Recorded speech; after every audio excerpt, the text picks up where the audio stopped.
Kala ko'y di pa handa, muling tumibok ang damdamin. Ngunit bigla kang dumating sa buhay ko.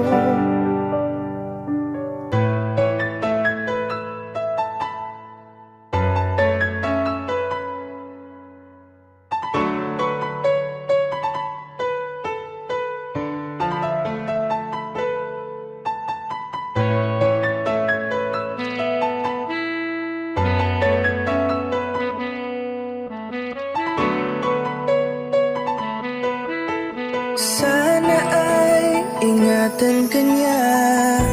Hindi ko kayang makitang lumuluha ka. Kaya sobrang sakit sa akin na bitawan ka.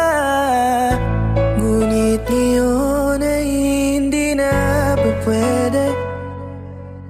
Tayo'y napagod, sa labay na talo. Kaya akin ang ipapaubaya ang puso mo sa kanya. Alam ko naman na siya na ang gusto mo, hindi ka lang nagsasalita. Pagmula nang tayo ay naghiwalay, ay iba na ang iyong ngiti. Ang hiling ko lang, ingatan ka niya. Ako nang bahala sa hapdi. Hindi ka man sa'kin binigay, ay sana'y kapalit naman ito ay ika'y liligaya. Pag-ingatan ka sana ng bago mong mahal. Yan ang araw-araw ko sa Diyos ay pinagdarasal.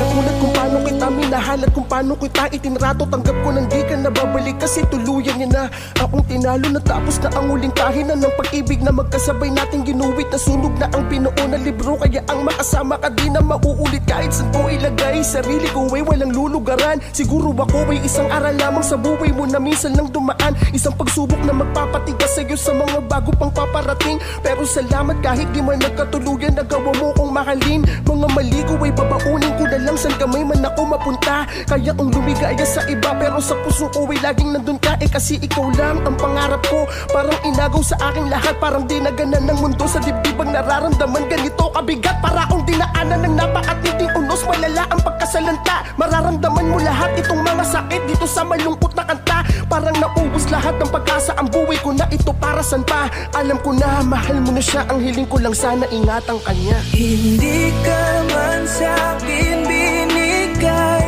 ay sana'y kapalit naman ito ay ika'y liligaya.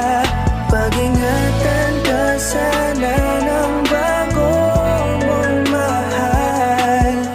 Yan ang araw-araw ko sa Diyos ay pinagdarasal. Hindi ka man sa'kin binigay, ay sana'y kapalit naman ito ay ika'y liligaya. Pag-ingatan ka sana ng bago mong mahal. Yan ang araw-araw ko sa Diyos ay pinagdarasal.